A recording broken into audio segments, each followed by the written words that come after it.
Hello. I am Lynn Watson, an associate professor in the Department of Theater here at UMBC, and I'm also president-elect of the Voice and Speech Trainers Association, and I mention that because it will become important in a minute, as you'll see. I'm so pleased and honored to introduce our Humanities Forum speaker today. Ayanna Thompson's accomplishments are many, so I have time to highlight just a few of them. She received her doctorate in English and American Literature and Language from Harvard, and her master's degree in English from Sussex University in the UK. Dr. Thompson is currently Associate Dean of Faculty in the College of Liberal Arts and Sciences at Arizona State University. She's professor also of English in the Department of English, where she specializes in Renaissance drama and focuses on issues of race and performance. Her writing includes numerous reviews and essays, and she has penned the books Passing Strange, Shakespeare, Race, and Contemporary America, and also the book Performing Race and Torture on the Early Modern Stage. She's a seminar moderator for the Aspen Institute and was recently elected as a trustee of the Shakespeare Association of America. And best of all, for me personally, she will return to this area because she has accepted a position as professor of English at George Washington University. I first met Ayanna Thompson several years ago at a VASTA conference, Voice and Speech Trainers Association. She was our guest speaker for that conference, and it was held at the Oregon Shakespeare Festival. Now, featured speakers are always invited to attend the conference, but very few of them take us up on it. They come, they speak, and then they leave. But Ayanna stayed for the entire conference. She stayed on. She attended workshops on voice and performance. She attended panels and paper presentations. And we were so thrilled to have her there, and she was such a fabulous and vibrant colleague to have at the conference. Consequently, it wasn't a surprise to find out in conversations with her that she started her experiences with theater as an actress. And that becomes apparent, I think, when you read her book, Passing Strange, that those experiences have influenced very deeply her work as a scholar. We invited Ayanna to speak, and the topic she spoke on was race and casting. And that's a topic that voice and speech specialists continually grapple with as we negotiate between the expectations of directors and playwrights, whose work we're expected to assist in illuminating, and actors, who have their own concepts and sensitivities, and whose work also illuminates, but who are on the front lines, so to speak, of a production. When tensions and conflicts arise, particularly around the subject of race and ethnicity in characters and in casting, the voice and speech director/coach occupies a strange in-between position, to quote Ayanna's book. In her talk to VASTA, Ayanna stressed that most anything related to Shakespeare, in all Shakespeare's incarnations, has tremendous cultural capital attached to it, and asked her audience to consider who decides on the semiotics in body and voice of casting ethnicity. Ayanna asserted that none of the current modes of what is generally referred to as, quote, non-traditional casting have addressed the complexities of the semiotics of race, and that debates on the subject have remained more academic than practical. Given Ayanna's background as both a performer and a scholar, she has both the practical and academic experience with the subject. For most people in the conference audience, the subject was academic and undoubtedly practical, given that strange space many of us occupy between director-playwright and actor. Please welcome me in Please join me in welcoming Ayanna Thompson.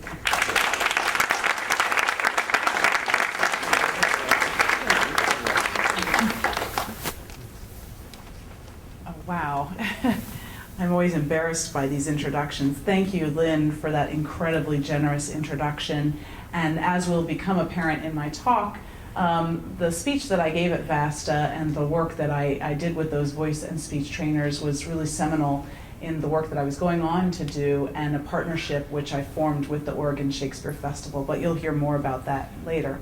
I also want to thank Rebecca Bowling and Beverly Bickle, the director and acting director of the Drescher Center for the Humanities, and Orion Smith, the chair of the Department of English, and Niles Hartman, the chair of the Department of Theater, and all the various other administrators and units that contributed to this event. I can't tell you how impressive and inspiring it is to deliver the Daphne Harrison lecture this year, and especially as she's here in the audience. Thank you so much. It's incredibly inspiring to participate in a long-standing university event devoted to the study of the humanities. UMBC is incredibly lucky. And I also want to acknowledge the special efforts of my amazing colleague in Shakespeare Studies, Michelle Osterow, who's Associate Professor in English and Associate Director for the Drescher Center, who I know was instrumental in inviting me and coordinating this event. UMBC is incredibly lucky to have such a rising star in its midst, so thank you, Michelle.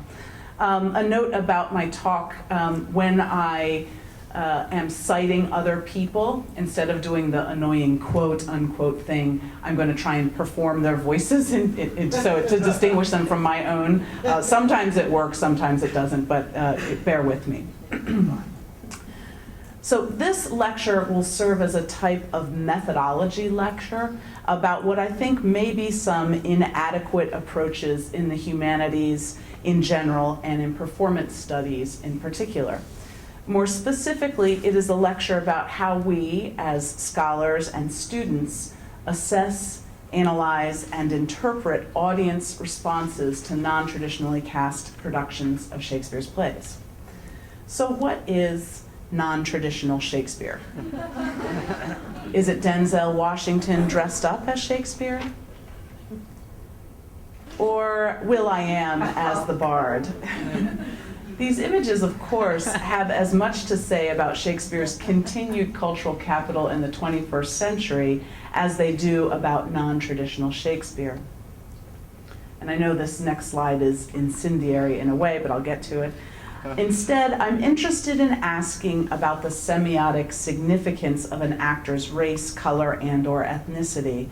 Throughout this talk, I will analyze the semiotic significance of race, and by that I mean I will explore if and how an actor's race is endowed with any meaning within a performance, whether realistic, symbolic, or otherwise. And I think this image of a playbill of Othello from a production in Costa Rica does a really great job of sort of symbolizing what happens with the semiotics of race and performance, right? Because clearly OJ's mugshot here has a lot of semiotic significance that is meant to be read into the play. So you're not supposed to be blind to the fact of what happened to OJ when you go into this production. But many productions, of course, think you're supposed to be blind. So what happens, how do audiences determine whether race or ethnicity has a meaning? So I'm asking, what do audiences see, and how do audiences make sense of what they're seeing? And how do audiences interpret what they see within the larger scope of a theatrical production when an actor of color is employed in a Shakespearean play? In previous work, as Lynn alluded to, I have focused on the production end. That is, I focused on the actors, the directors, the acting companies themselves, and also the vocal coaches. But now I want to focus on the audiences, a move, that is, from production to reception. Now, I regularly encounter people who claim that they do not see race in life, and so they do not see race in performance either. If I had $1 for every time that someone has claimed to be colorblind to me, I could retire now. While I do not want to cast aspersions against the self-proclaimed colorblind, I do wonder why they always find it necessary to tell this to me, a black Shakespeare scholar. Clearly, they are color-sighted enough to think that I will be pleased by their sightless beneficence. Now, later in this talk,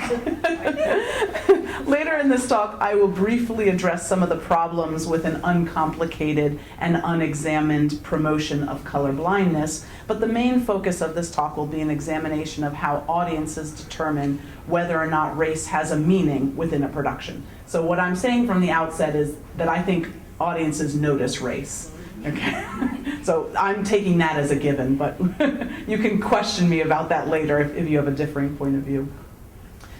The 1993 independent film Suture, directed by Scott McGee and David Siegel, beautifully demonstrates the complicated nature of non-traditional casting. While the plot is too complicated to discuss here, it is important to realize that the white actor Michael Harris and the black actor Dennis Haysbert play identical twin brothers in this film, and that Haysbert's character ultimately assumes the identity of Harris's character. So he willingly becomes his twin brother and erases, and if I don't want to spoil the film because you all should see it, it's brilliant, but ultimately he kills his twin brother and takes on his full identity. Now, because no one in the film notices, or at least comments on, the color discrepancy between the twins, the audience is left in the awkward position of experiencing something entirely different from the characters within the film. We're seeing them as actors that are not twins, for obvious reasons, whereas the characters in the film are not seeing this at all. Upon first seeing the film, I kept expecting each new character that encountered Haysbert's character as Harris's character to notice the racial difference and then reveal it to the others. When no character did, I slowly realized that the film was offering a commentary on the desire for color blindness in contemporary American life. And I also realized that productions of Shakespeare's plays might actually reside at the heart of the history of non-traditional casting. That is, the practice of casting actors of color for and in roles that were originally conceived as white and written for white actors. I will begin with some historical information, then ask you to ponder different points of view on non-traditional casting, and I will then end with a specific case study of audience responses to a non-traditionally cast production of Romeo and Juliet. So part one, history. While many will assume that the history of Shakespearean production is one rooted in the Renaissance, there is a long and rich history of Shakespeare performed by actors of color, both for political and artistic reasons. In the 19th century, Shakespearean monologues and soliloquies provided the context for the black actor Ira Aldridge's rise to international fame. Who here is familiar with Ira Aldridge? Raise your hand. Okay, if you don't know about him, you should do some reading. This guy is amazing. And I am waiting for some rich benefactor to endow a Shakespeare chair called the Ira Aldridge Shakespeare Chair, and I want to hold that. So any wealthy patrons here who want to give money to George Washington, where I'll be going. But anyway, Aldridge, as some of you will know, was an American-born actor who got his start in the African Grove Theater in New York, but who achieved stardom in Eastern Europe. And again, his narrative is fascinating. Although he frequently performed scenes and speeches from Othello, Aldridge was not limited to Shakespeare's black roles and experimented with white-face performances of King Lear, Shakespeare, and Macbeth, thus beginning the history of non-traditional Shakespeare. In fact, 19th century black actors appear to have selected to perform in Shakespeare to harness the cultural capital and to transform it into political capital. In his fascinating history of the 19th century black actor James Hewlett, the historian Shane White writes, okay, here goes my trying to use a different voice. The very ubiquity of Shakespeare in American culture had a different meaning to blacks than it did to whites. Indeed, the body of his work became an important part of the linguistic barrier that whites used to hem in the recently freed blacks in northern cities, and thus to continue their subjugation. The great dramatist had rapidly become, for blacks, a suffocating presence whose words were frequently invoked to explain the negative aspects of African American behavior. Because Shakespeare became a suffocating presence, and I think this is something that may be lost to us today in terms of our historical knowledge, but that Shakespeare really was used as a tool to explain why blacks shouldn't have freedom, why blacks shouldn't be integrated into society. He was not assumed to be the universal bard at that point, right? Because Shakespeare became this suffocating presence for many blacks, an entrepreneurial group of African American actors formed a theater company in which blacks would perform for other blacks, and Shakespeare was included in their repertoire. James Hewlett performed as Richard III at the African Grove in 1824. When he was publicly ridiculed in the white press for his Shakespearean performances, Hewlett wrote back, "Why these reflections on our color? Our immortal bard says, and he is our bard as well as yours, for we are all descendants of the Plantagenets, the white and the red roses. Our bard Shakespeare makes sweet Desdemona say, I saw Othello's visage in his mind. Now when you were ridiculing the chief black tragedian and burlesquing the real Negro melody, was it my mind or my visage which should have made an impression on you?" Is that amazing? 1824. History continued. Moving to the early 20th century, Orson Welles directed the influential all-black production of Macbeth for the Negro Theater Unit of the Works Progress Administration in 1936, in which the play's setting was famously transposed to the 19th century Caribbean, deliberately evoking the historical resonances between Macbeth and the Haitian Emperor Henri Christophe. The production was popular, as Carl Van Vechten explained to Langston Hughes after seeing it for the third time. Van Vechten wrote to Hughes, "Again crowds, again cheers, all sorts of excitement. I've found out at last what Harlem really likes. Have you ever heard of any other playwright who could create standing room at every performance at the Lafayette for 5 weeks?" Promotional material for the Federal Theater boasted that 150,000 people saw the play in its New York run alone. 150,000 people saw an all-black production of Macbeth in 1936, with reports that 10,000, here we go, showed up for the premiere at the Lafayette on April 14th. We just missed the anniversary. History continued. Arguing that Shakespeare's plays were originally created for and by the people, Shakespeare was the son of a glove maker after all, Joseph Papp envisioned creating a Shakespeare festival that would reflect the diversity of New York through its casting. Thus, the New York Shakespeare Festival was started by Papp in 1955 as a festival that would be free to the public, a festival that would enable the integration of the theaters, which were segregated at the time, a festival that would cast without regard to race, and a festival that would promote a more naturalistic approach to acting as opposed to the older declamatory style. Explaining his reasoning further, Papp said, "If you try to reproduce a play the way it was done originally, it becomes a museum piece. You have to draw from what exists. What exists in New York and all throughout the world are different colored people."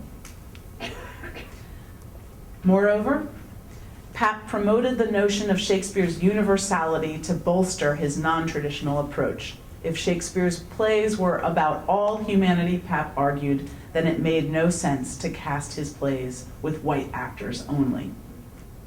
History continued. By the 21st century, we see some theater companies acknowledging the ways that their institutions unwittingly create barriers toward inclusion. For instance, the Oregon Shakespeare Festival, in their 2012 audience manifesto, makes clear that, as an institution, we have created and continue to reinforce barriers that exclude people who are not part of our core audience. And we commit to a constant examination and dismantling of such barriers. We will create access for non-traditional OSF ticket buyers by strategically strengthening methods and procedures that overcome these barriers. So I have this next image, a poster up on next to my office door, and students always come by and say, "Oh, that's a great Othello image." And I say, "No, that's Macbeth." And they're shocked, right? Because they're reading through a certain lens and a certain expectation. And when I say, "Hey, that's not Othello, it's Macbeth, what do you think they're doing there?" They end up doing some cool work. Today, many theater companies practice non-traditional casting. In fact, I know many theater companies now eschew the label non-traditional precisely because they have been employing these casting practices for so long. Some even go so far as to label their casting practice as new traditional. Part 2, reception. Nonetheless, theater critics have been loath to engage the topic of non-traditional casting openly, or even new traditional casting now. For instance, Jeremy Gerard, the chief drama critic for Bloomberg News and a former president of the New York Drama Critics Circle, provides this anecdote about theater critics' reluctance to enter into the dialogue about casting and race. At a dinner party, he writes, "The conversation quickly turned to a production of a classical play that featured an African-American actor in the leading role. Many of the reviews had been admiring, including mine. But why, the director wanted to know, hadn't any of us mentioned the fact that the leading player was black when, after all, the whole point was that the character was a social outcast? How, the director asked, could we have failed to mention race in a discussion of the staging when it was so obviously pertinent to the interpretation of the play being presented?" Here was a bizarre inversion of the traditional, non-traditional casting debate.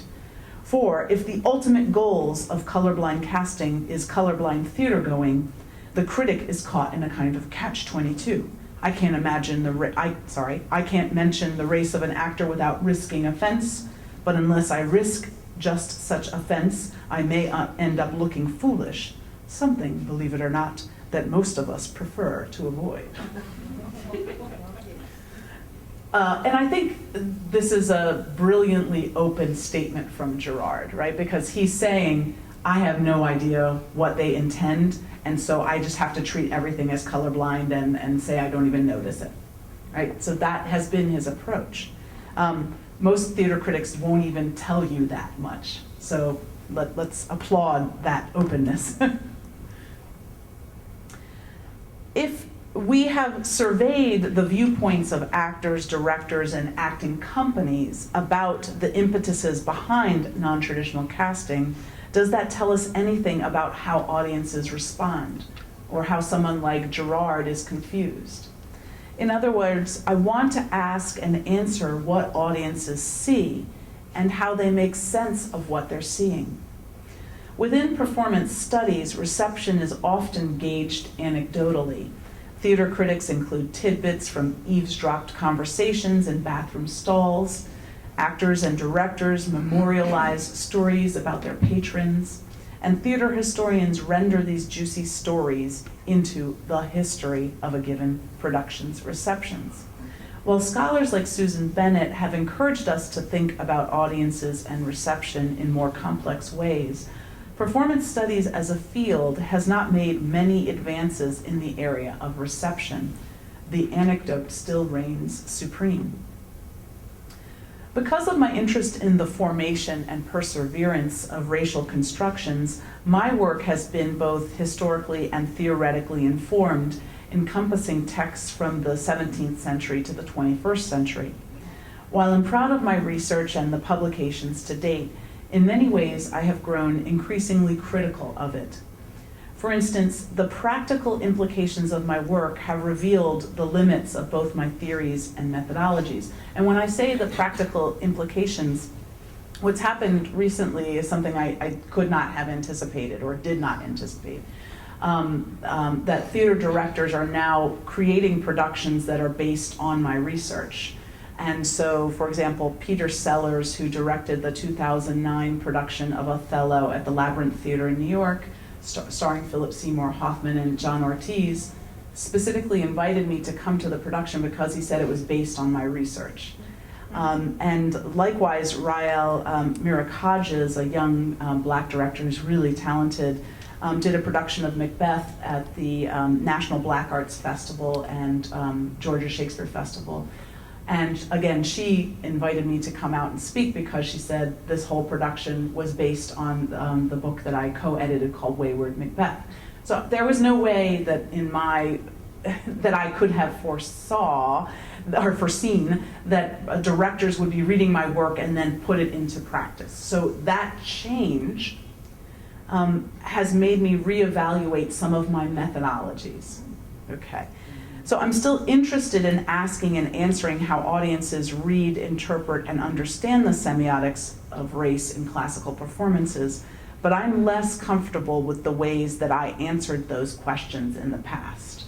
If you pick up Colorblind Shakespeare, which I think is still a good book, it is filled with anecdotes, and I often generalize from those anecdotes into generalize them into a larger portrait. So I'm uneasy about the way that I extrapolated that methodology. Of course, one attempt to move beyond the anecdote in theater studies is represented by performance theorists who have turned to cognitive neuroscience to explore the effects of performance. I don't do this, but I'll explain to you why. Most of this exciting research, I'm trying to be generous, however, focuses on process and production still. That is, it focuses on how a performance text reveals the brain behind the creation and or how a text cognitively embeds a performance strategy. So they're either looking at the text and thinking about the brain that created it, so they're thinking back to Shakespeare's brain, or they're thinking about how the text cognitively embeds some type of performance strategies. One glaring omission within this turn toward cognitive theories is a theorized approach to the gendered, racialized, and sexualized nature of viewing. No one has done this work, but it's not surprising, right? So theater scholars have turned to cognitive neuroscience to understand how production and reception are related, but cognitive neuroscience has not tied representations of race, gender, and sexuality to audience reception. And therefore, the theater scholars who are interested in cognitive approaches are perpetuating the omission. Many theater companies, however, collect audience survey data. The marketing departments in many theater companies conduct audience surveys to obtain information about their current patrons so that they can more effectively market their company to those who have never attended. Often this data is quantitative in nature, seeking information about their patrons' ages, incomes, zip codes, races, number of visits to the theater, amounts spent per visit, etc. The audience surveys, however, also include qualitative questions about how their current patrons perceive their theatrical experience. And they'll ask open-ended questions like, in your opinion, what could the company do to improve the experience of attending its performances? Or, what would you like us to know about our work on stage? Or, as you see on this, and I don't know if it's legible to you, but I'll point some out. No, it's not. Okay, that's all right. What would you like us to, feel free to make additional comments below. So I'm going to read this to you because this is from an actual survey from 1992. And this is from the Oregon Shakespeare Festival. And I should also say, since attending the VASTA conference, I have had the great good fortune to form an interdisciplinary research team that's looking at audience reception, and we've formed a formal partnership with the Oregon Shakespeare Festival, and they have given us all of their audience surveys going back to 1935. So we've got this huge amount of data that we're attempting to wade through, and there's so much good stuff, but again, I'm always tempted to go to the anecdote. I'm trying to resist my old methodologies. But I want to read this one to you because I think it'll speak volumes. Feel free to make additional comments below. I am greatly saddened by what I perceive as the steadily declining quality of the Shakespeare production. I understand the desire of a director to incorporate his originality into a production. If I have seen King Lear 5 times, I am not distressed to see a 6th production with varied outlook. However, to the many members of the audience who will see this Lear, for example, once in their lives, this is unfair. No director should feel apologetic about producing a traditional presentation if it is well done. Okay, we'll come back to that type of rhetoric. Don't worry. Using this data, as I said, we've got survey data from 1935 to last year. I want to explore if and how scholars should read, interpret, and employ audience surveys. In a sense, this is a methodology talk because it asks if and how we can understand audience members' reactions to non-traditional casting when they are not explicitly asked to respond or reflect on race. So I want to emphasize here that I've worked with a lot of theater companies, and to my knowledge, no theater company has a survey which includes a question about race, except for mark your own race. But they don't say, what do you think about race and casting? There's no theater company that's doing that kind of survey work. So the question I'm asking is, can we use the survey data when it doesn't ask about race to see how audience members are reacting to non-traditional casting? Can we accurately gauge an audience's reception of something if their answers are neither directed toward nor direct about the topic of race? So now I want to present a case study as part 3. And this is the 1988 Romeo and Juliet at the Oregon Shakespeare Festival. For the purpose of this short talk, I'll focus on OSF's 1988 production of Romeo and Juliet, directed by Henry Warrenich in the Angus Bomer Theatre, which is an indoor theater that is not Elizabethan or Jacobean in design. So the Oregon Shakespeare Festival does have an outdoor stage that's called the Elizabethan stage, and it has that smack of Renaissance fare to it, right? It's supposed to look oldie Englishy. But the Angus Bomer Theatre, which is an indoor theater, does not have that at all. With a non-traditional cast and a modernized mise en scène, the 1988 production of Romeo and Juliet garnered a lot of specific feedback in the comments section on the audience survey and in letters of complaint written directly to the festival leadership. Far more comments than any one OSF production typically garners. From the quantitative survey data received from over 500 respondents in 1988, we know that the OSF audience was white, 97%, middle-aged, with 50% over the age of 40. I'm in that category. Highly educated, with 77% holding at least a bachelor's degree. Wealthy, with over 50% earning between $40,000 and $100,000 annually. This is in 1988. So that's mad bucks in that era. And an avid theater goer, with 94% attending at least 4 theater performances a year exclusive of their OSF visit. So they're going to 4 theater productions a year, and they're also going, at least that, and they're also going to OSF. And a theater goer who chooses to attend OSF based on the specific play selection. 49% said that they specifically go because they want to see a specific play. So they're going to see Romeo and Juliet. They're going to see Julius Caesar, right? They're not just randomly going. While many more comments on the audience surveys discussed the need for additional restrooms, additional food selection, and additional parking, a statistically significant number of comments were made about the 1988 production of Romeo and Juliet and its modernization. One commented, so now here's where I'm really going to try to do my actorly voices. We'll see if it's successful. One commented that Romeo and Juliet was a disappointment. Needed a better brochure to warn people of its modernization. Another warned that an interpretation of Shakespeare to another time period is often unsuccessful. while another opined that it often seems as if editorials are being acted on stage. And one simply stated, "Didn't use period costumes in Romeo and Juliet." The gasp wasn't there, I just put it in. Only one survey respondent praised Romeo and Juliet, stating, "I like the modernized R&J."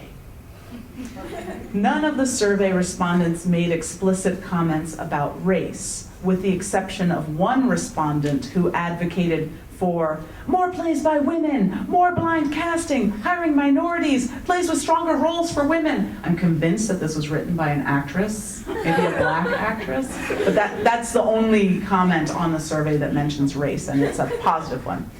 And yet I want to argue that the rhetoric about modernization, interpretation, editorials, and the lack of period costumes is actually coded language for the audience's discomfort with the casting employed. And I know you all are, right? Because this is stuff we know, but no one has written about this in this context, so. While a non-Renaissance mise-en-scène was also employed in the 1988 production of Twelfth Night, directed by Bill Kane on the Elizabethan stage, and that's the oldie English stage I mentioned before, albeit a modernization that was Edwardian as opposed to late 20th century, no survey respondents commented on that production's modernization with an all-white cast, despite the fact that productions on the outdoor Elizabethan stage tended to be more traditional in style with period costumes and music in the 1980s. Meaning in the 1980s when they did a production on the Elizabethan stage, it looked Renaissance-y, right? They were using Renaissance outfits. This production did not, and no one commented. So, OSF has archived 10 letters of complaint about the 1988 Romeo and Juliet production. The letters written between March 5th, 1988 and November 9th, 1988 by 10 different patrons, and they include their names and addresses. I don't. These 10 different letters by 10 different patrons employ eerily similar rhetoric in their complaints. It seems that the production, which updated Romeo and Juliet to a modern setting with modern dress and modern equivalents for the rival families, was too modern for many patrons. Even though the production did not alter Shakespeare's language, let me say that again, even though the production did not alter the rhetoric, Shakespeare's language at all, many felt that the production was inauthentic and therefore a translation. One person asked, "Why, oh why, when the festival is advertised as the Oregon Shakespeare Festival and already includes 4 contemporary plays, does one of the Shakespeare plays have to be corrupted in this way?" Another, "We miss the old-fashioned costumes. It wasn't a Shakespearean play anymore." Several also likened the modernized mise-en-scène to an adaptation. "If I wish to see Romeo and Juliet in modern dress, I would go see West Side Story. You would be better off to refer to your updated plays as the Ashland version of Shakespeare or the Oregon translation." Another, "How could the Shakespeare Association of Ashland present such a production and even call it Shakespeare? The opening was West Side Story, foolishly done." As one might expect from these types of complaints, many who wrote letters of complaint invoked Shakespeare's intent, arguing that the production did not represent what Shakespeare would have wanted or intended. They had their Ouija boards out and, Bill was channeling through them. Here's a quote. "This production was an insult to Shakespeare and to all lovers of Shakespeare." I love that line, lovers of Shakespeare. Another, "It ill befits the beautiful language and history of Shakespeare." I'll do it again. My acting got in the way. "It ill befits the beautiful language and the history as Shakespeare intended." And they also complained that the production did not provide what they, as experienced Shakespearean theater goers, expected. "We expect not just the comforting words flowing over us, but also the sumptuous visual feast we have come to expect of a Shakespeare play. Another, those of us in my party love the pageantry, the costuming of the Shakespearean plays. Another, the enjoyment of the Shakespearean plays is to enjoy the pomp, the music, the pageantry, and the time setting when the play takes place. Please, in the future, present the Shakespearean plays as they should be. Furthermore, the letter writers complained that they were not warned in advance that Romeo and Juliet would be set in a modern period. Thus, over half the letters of complaint implored OSF to be, this is a quote, be honest with its supporters about the fact that certain productions will be modernized. And I should say, as an aside, that OSF does this now. So in their advanced materials, promotional materials, they'll have like a one-sentence preview of what's it going to be. So Romeo and Juliet, set in Latin America, they'll say something like that. Or Julius Caesar, set in Iraq. So they're very explicit about where their settings are in their advanced materials. Okay, so here's a quote. We went back to our room and looked at the pamphlet we receive each year giving the plays being offered, and nowhere was there reference that this was to be a modern version of the play. If so, we would not have wasted our time, and we would have been warned as to what we were going to see. Another, we feel that we should have been informed at the time we purchased our tickets, $72, that we would not get to see the authentic Shakespearean play. Another, in the event you are still planning to present the plays as modern day versions, please state this in your advertisements of such performances. Now, one could argue that nothing in these complaints references race. After all, the comments seem focused on the mise en scène instead of on any one actor or any one actor's race. Yet many of the letters of complaint also reveal how embarrassed the patrons were by the gang style employed for the rival families. More particularly, several complained about the vulgarity of the hip movements and crotch grabbing employed by Benvolio, as played by the black actor Derek Lee Whedon. And now Derek Lee Whedon is an incredibly accomplished Shakespearean actor, so it humors me to no end that these letters are about his hip movements. We ended up leaving at the break because we were embarrassed by the sexual hip movements in the first act. Another, all the humping the air, making obscene gestures, holding the head like being hung over, not to leave out the fact that the male actors seem to have a penis fetish. Whose fetish? Another, I could scarcely believe my eyes and ears at what I considered unnecessary, inappropriate gestures and innuendos. I was embarrassed and insulted. Another, we found the explicit body language vulgar and embarrassing to all of us. It seems to me that Shakespeare's words alone depict his intent, there's the intent again, without the unnecessary graphic, tasteless version that we saw. And finally, one patron made the link between his embarrassment, the modern mise en scène, and the race of the actor explicit. But the worst of all was the setting and the costumes. The girls were dressed like bimbos, and a black man playing the part of Benvolio, Romeo's cousin, really? It was especially embarrassing for me because I had bragged about the excellence of the Shakespeare Theater in Ashland, and on this occasion, I brought a friend. I was ashamed.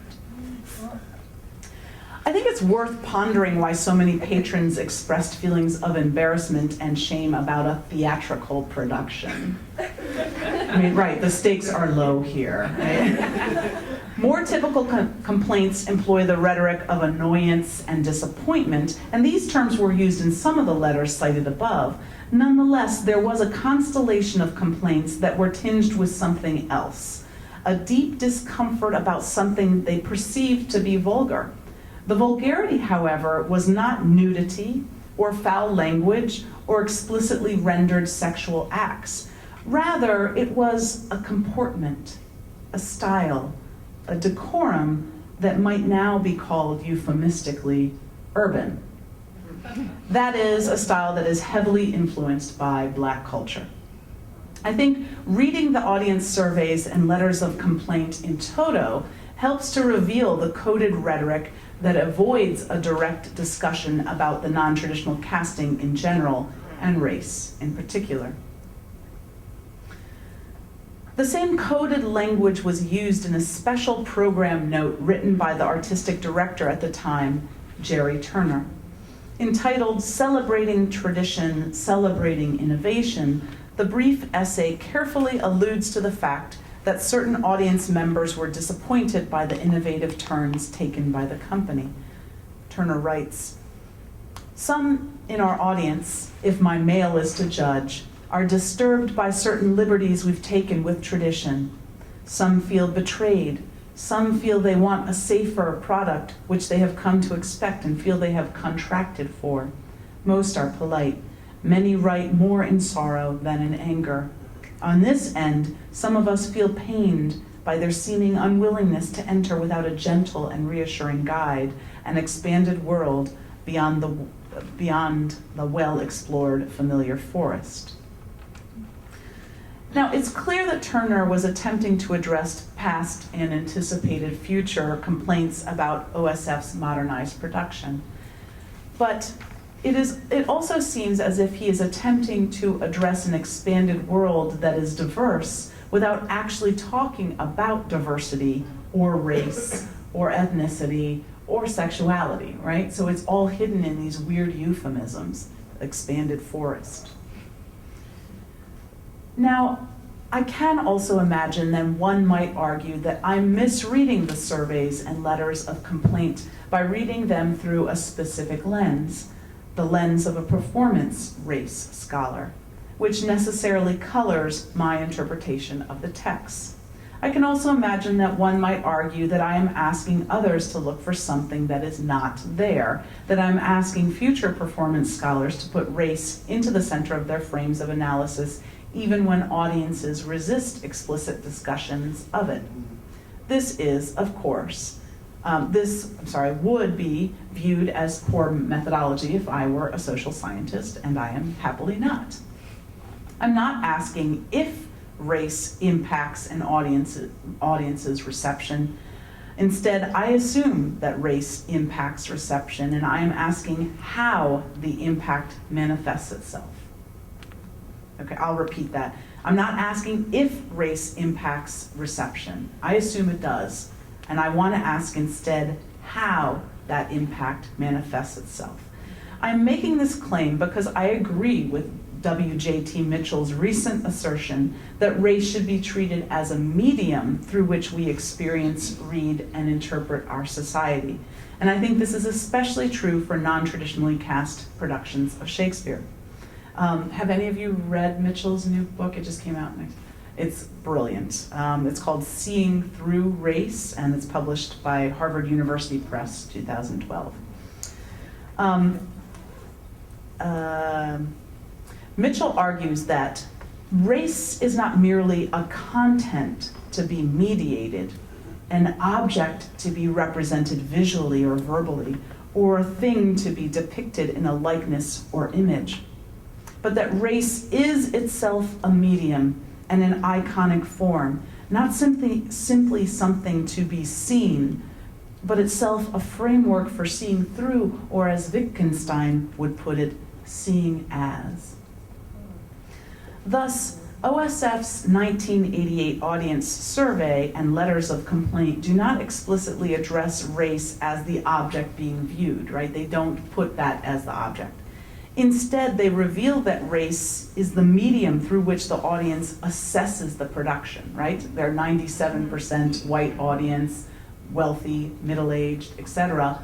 Their medium that they're seeing through is very racialized, and racialized as white. And so anything that they're looking through, that lens that diverges from it, then is inauthentic, a translation, an adaptation, the Oregon translation, all their own terms.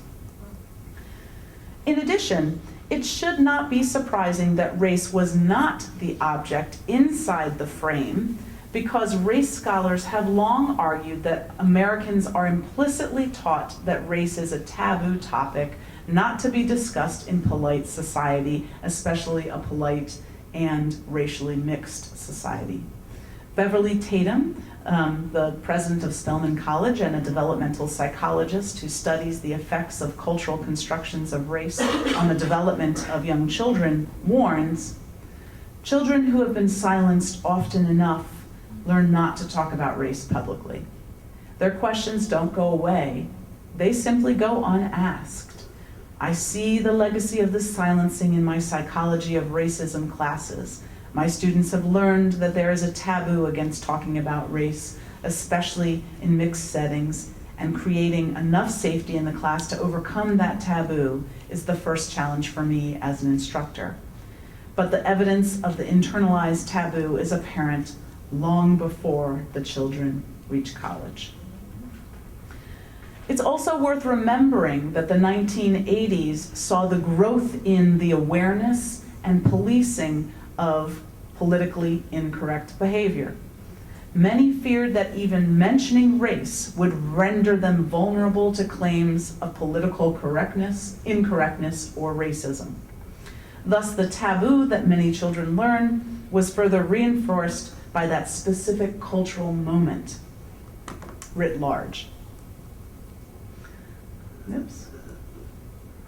There we go. As Michael Omi and Howard Winnett remind us, the late 1980s and early 1990s were the decades in which neoconservatives pronounced their desired social end as the end of all race consciousness. Omi and Winnett write, in such a vision, recent history is seen as a period of enlightened progress, as unfolding drama of the social, political, and economic incorporation of minorities, which will not be thwarted or reversed. The colorblind society, it is argued, will be the end result of this progress. Yet viewed more deeply, recent history, particularly the period from the 1960s to the 1980s, reveals a more complex and contradictory trajectory in which the pattern of race relations seems far less certain and much less tranquil. As Omi and Winnett go on to argue, rather than promoting an egalitarian society, the neoconservatives' appropriation of the term colorblind actually promoted a type of historical amnesia that eradicated the need to address and work through past injustices, inequalities, and difficulties, right? So if you say, we're past that, we're colorblind now, then you're absolved of any responsibility for past crimes, right? So the neocons were genius in that. According to Omi and Winnett, the neoconservatives are all too willing to embrace colorblindness because it is part and parcel of a larger historical erasure. The past becomes irrelevant at best and unreadable at worst in this neoconservative version of colorblindness. Likewise, Omi and Winnett critique the neoliberal racial project for supporting a racial universalism, which is founded upon the notion that there shall be a single society rather than a we and they orientation to race. Omi and Winnett again. The universalist view of race does not recognize the instability inherent in racial politics and identity. It treats race as something we can get beyond. In other words, Omi and Winnett critique neoliberals for ignoring the practical challenges to living as if contemporary American society is unified racially and culturally. I'm advocating then for an attention to what is both said and not said by audience members in surveys and letters of complaint.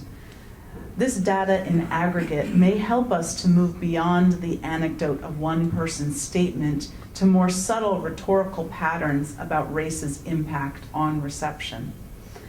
And I include this image from a Hamlet production because there are very, very few black Hamlets. We get lots of black Macbeths, we get lots of black comical roles, but Hamlet is really the whitest of white characters in performance history, right? Because he's the thinking man. And the other irony to this image is that it was directed by Kenyatta Rogers, whom I have not had contact with, but we went to high school together. So I'm like, oh my God, it's a small world. So I should contact him, but I used this image from his production. It will also, what I'm advocating for will also necessitate a new methodology for our understanding of audience reception. It will necessitate an attention to linguistic patterns of euphemism, obfuscation, evasion, and sometimes outright deception. But this will require performance scholars to throw over an espousal of the benefits of colorblindness. I think many performance scholars are still embracing that vision of colorblindness so that they don't have to address it. And I think that has to be given over to move ahead. And so they need to throw that over for an articulation of and belief in the realities of color-sighted vision. This will be the only way to analyze the ways race mediates reception. Thank you.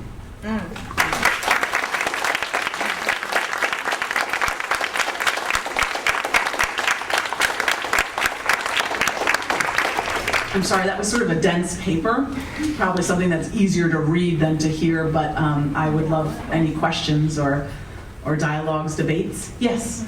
About like the costumes and set design, do you think it's like ever okay for Shakespeare to be performed now in what they call the traditional way with the medieval costumes and set design? Because it seems like when you're talking about people who wanted to be like just given a heads up, it seemed like you were kind of mocking them.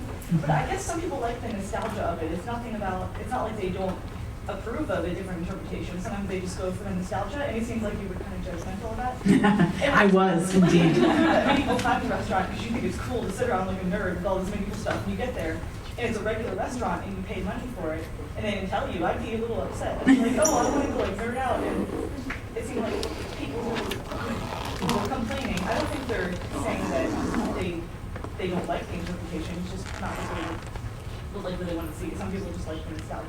Yes. So do you think you're just more judgmental, or do you think that's okay? I love your question. Do you think you're judgmental?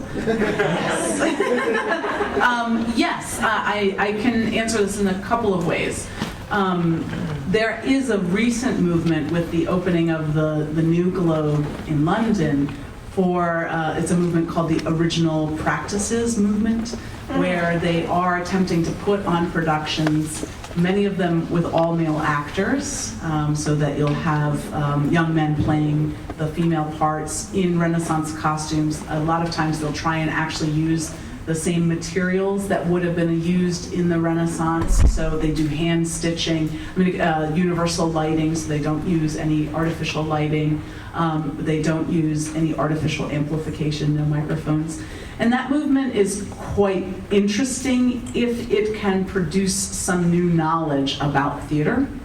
However, I don't think it's very interesting if it's a way of saying, well, we can't cast actors of color because we're doing original production, original practices. Yeah, I guess I was talking more about costumes and set design. It seems like I think some of the people in there were talking about like they just enjoy seeing that medieval stuff. It seems like you don't like that at all. But Right. No, I like that quite a bit. That's what that was my question. No, I mean, I think what I'm arguing is that the people who comment are talking about costumes as a way of not talking about race. Okay. Because as I said, for the 12th Night production, which was not in Renaissance costumes, they didn't have any complaints about that, but that was an all-white cast. So I guess I'm trying to find what I'm calling the coded patterns of talking about race when they're not actually saying the words race. I think they're saying we missed the costumes because what they really wanted to say. Talking about race and talking about costumes. Yes. What they really wanted to say is, I'm disturbed that you have a black Benvolio. Yes, in the back. How did critical response sort of factor into the two productions you mentioned with the Oregon Shakespeare Festival? Just because not that critics are necessarily any fault margin or like, but I'm just wondering, I'm curious. Yeah, I think the Oregon Shakespeare Festival in the 1980s was not garnering a lot of real reviews. Okay. So I think there were reviews in the local paper, but there were not reviews that were in the Shakespeare bulletins or in larger newspaper venues. So it's kind of too small to assess. But as I said, since we've got all this data now from 35 to more recently, we're trying to track to see if these patterns are consistent throughout, and one of the veins that we will be tracking is the professional reviews. But that said, professional reviewers often have a hard time talking about race as well. Right. And is it also possible that the professional reviewers, that is their job, and yet there are other people who might be tapped to find out, like I came to it and you as the producer stopped me on the way out and get my opinion. Mm-hmm. That because professional reviews do have to have a certain kind of way of it being done. Mm-hmm. So do you have any instances where some of the larger theaters or even the smaller ones Mm-hmm. were taking responses from the audiences? Yes, but again, if they're only doing one-off, then it becomes the anecdote, and I think it's dangerous or not stable to generalize from one person's response. So if they're just stopping one person and saying, "Did you like it?" or whatever. No, I mean if let's all of us on the way out, you ask for our response, and we Mhm. that's what I'm asking. Like either I ask that please Yes. write this and leave a note if you don't want to tell me right now. Yes. That's the kind of thing I'm asking about. So do theater companies do that, or do professional reviewers do that? Is that what you're asking? Both. Okay, so theater companies, yes, and that's what I've gotten from the Oregon Shakespeare Festival. Okay. It's very unusual to get that data because they are very protective of their audiences and they don't want to lose. If I write something that looks like it's critical of their audiences, which I am, then they don't want me to have access to that data because that could potentially alienate their rich white audience. Theater reviewers tend to just ask one or two people. They don't do full-scale surveys that I know of. Michelle, do you? No. I don't think they want anybody else's opinion. No, yeah. Theater reviewers tend to think their opinion should create opinion, right? As opposed to reflect. Yes? What sparked your interest in race in Shakespeare production? So I've always been interested in race, and when I started out, I thought I was going to work on a much later time period, and I kept getting stuck by the fact that kind of original encounter moments helped create the way race is discussed later.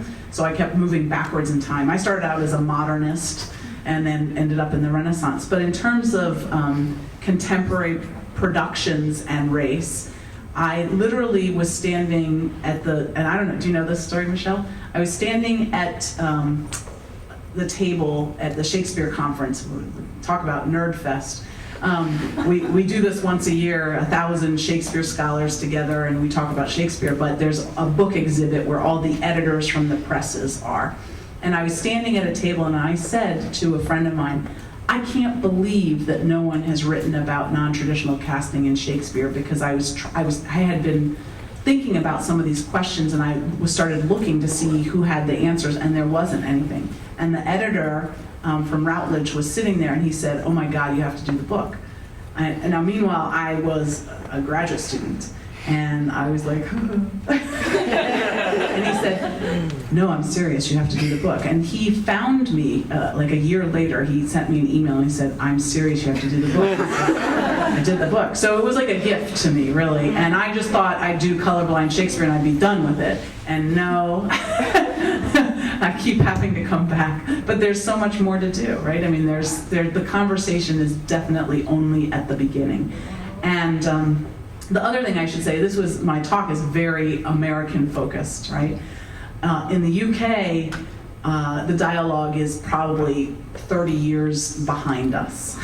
Because while they employ more actors of color in all of their productions, they really have none of the rhetoric to talk about what they're doing and how they want to do it and what they think is going on with their audiences. So the University of Warwick just got a large 3-year grant to study non-traditional casting, and they're having me out this summer to launch, to give their keynote and launch the research project. So there's a lot that, if any of you are looking for research topics, let me tell you, there is a whole lot to be done still in this field. Yes? In 1959, I attended the Old Vic Theatre in London, the Shakespearean Theatre. Mm-hmm. I lived there from 59, not only in England, but in Europe from 59 until 73. And I want to comment on two things. One is, in opera, for example, Falstaff's Shakespeare, and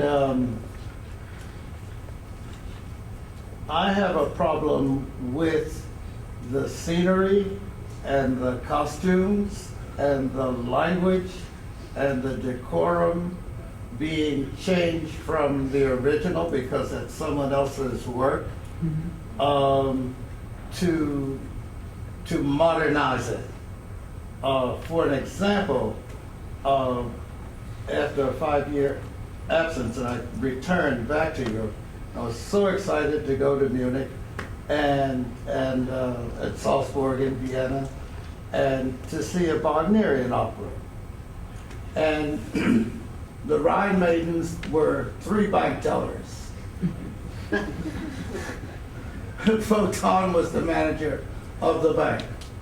And so the changing of the costumes and setting it in a modern world totally diminished my experience. That happened often. In Cosi fan tutti, Fiordiligi and the other character, the 2 women came out at the beginning, and they were naked with just a cloth of, this is at the Theater in the Josefs, Gärtnerplatz. And the audience then, who were standing in the audience, moved from the rear and the center to come and see these 2 women like this. Okay. So that ends Mozart. And that ends any feeling that you would have in terms of nostalgia and the past, and wanting to see the past recreated as truly as possible. The second thing is that there were many black performers who performed in serious opera and their race no longer is relevant because of the superior character that they play of that character is so Riri Grist singing in a Strauss opera. She becomes the personification of this Austrian person. And so the identity of race is then gone, and that happened to many people. But I don't know if you know Gordon Heath. Do you know his? No. Gordon Heath, great Shakespearean actor who lived in Paris. Dr. Long always went, Mercer Cook, and so went to see Gordon Heath, just an enormous Shakespeare actor, and played Hamlet and all of those, and people forgot. Even if you were black, you forgot that he was black in his portrayal of the character. So the character became so real and so true that there no longer was race. Yeah. So, okay, so you've said, let me see if I can, I think I'll respond in reverse. Okay. I think that there are many productions that are intentionally done in a colorblind way, right? So that they cast actors of color, but you really are just supposed to see Hamlet, or you're just supposed to see Macbeth or whatever. And that can happen, and I think will often in their playbills, if they're smart, say, we want this to be a colorblind production and we hope that you da-da-da-da, right? So guide their audience towards their intention. So that's one thing. In terms of opera, do you know Wallace Cheatham's work? He is a black opera scholar, and he does work on actors or opera singers of color. And it's pretty fascinating the way he's traced, because opera does work on a different semiotic realm. And it's not quite analogous to just theater in general. And so, but he's also looked at how certain roles and certain, in particular, black female opera singers have been challenged. But I take your point that opera just works on a different semiotic realm. And then to your first point, you were saying that you were really looking for costumes and you wanted nostalgia, you wanted to experience something from the past. And I think that is for me sort of the crux and dilemma of my work, because I can see that both things operate at the same time, right? There can be people, as the other young woman indicated, who really do want to go to theater for nostalgia. And actually Susan Bennett, who I cited in this, has a great book on nostalgia and Shakespeare. And so there is that expectation. And then there are those who use that expectation to then thwart anything that, especially with regards to race and casting, but I take your point that there will be those who say, I don't like the production because it wasn't what I wanted in terms of costuming, who are not talking about race. And for me, the trick is to find how, and I think it's going to come in looking at all this data together and a large data set, how can you distinguish that statement when that's really what it means from that statement when it's meaning something else? How do we get to the coded language in those statements? So that's the challenge that I'm facing, and I have not at all solved this. So, but thank you for your very thoughtful questions and comments. Yes? Have you begun expanding your research into looking into other ethnic groups and them stepping into traditional Shakespearean roles and what the audience's reception or responses to that? Yeah, so I've worked a little bit with a Colombian director whose first language is Spanish, and he talks really fascinatingly about training actors who don't come from either a British or American English background, and what happens when they're cast in Shakespearean productions when their accents don't sound right to the audience. And so he has encouraged me, this is Antonio Campo Guzman, who Lynn knows as well, he's encouraged me not just to talk about kind of the color blind, but the color auditory. That there's something that goes through when you're thinking about hearing Shakespeare and if you hear a different accent. So I've worked primarily with a lot of black actors, both British and American. I've also worked with a lot of Hispanic actors, and I've written a little bit about Asian American actors. So, but that's it so far. Okay, that's a handful. Yes. When they perform for high school audiences, do they collect data and response from the students? And is there a difference between the over 40, 97% white OSF and They don't, right? Because and I would love if they did, but there are different challenges to collecting data from people under the age of 18.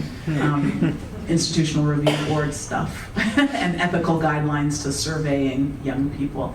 And most theater companies don't do that, although I think that would be the data set. So maybe if I get some large grant, I could try and do it. And sort of a follow-up, in the theater festivals with an ensemble, do they ever do it one night traditionally and the next night completely Not that on setting? no, and it's usually just the practical problems involved in that. But that would be, you know, again, if I got some huge NSF grant, that's what I would do, right? So that you'd want to, because one could be your control group, right? But no, theater companies don't do that because of the expense and the kind of practical challenges there. Yes. I'm really compelled by the catch-22 that the critic was talking about. Yeah. I'm going to try and get a question out of this, but it seems like the crux of it, it's sort of like the director is saying, why didn't you talk about race? And the critic is saying, I thought you cast him because you wanted it to be a non-issue. Right. And I guess I'm wondering,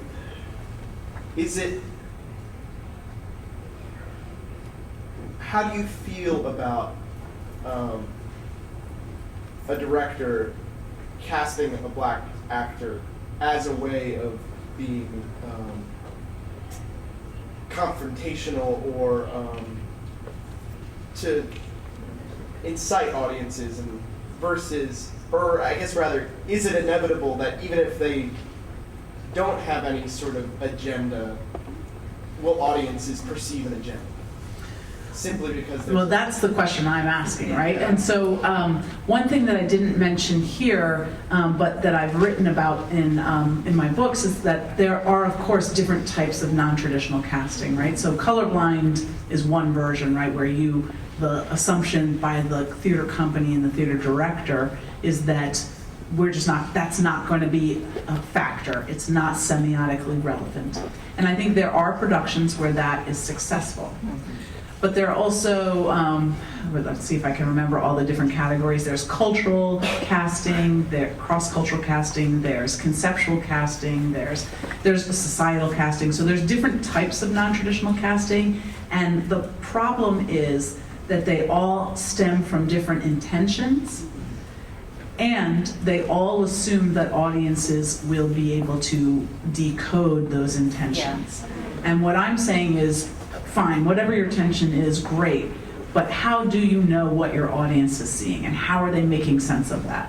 And if you're a company that's in rep, so you're doing 5 different shows over the course of a week, and some of the same actors are in those different productions, and one production is colorblind and one production is conceptual casting, can your audience switch very easily between those different modes of non-traditional casting? You mean, can the audience perceive, oh, there's an intent behind the casting of this show versus this show, there is no intent? Right, or I see, so Derek Lee Whedon, who still works for the Oregon Shakespeare Festival, say in one production he's, I don't know, whatever, not Iago, he's Othello, and his race is clearly supposed to matter.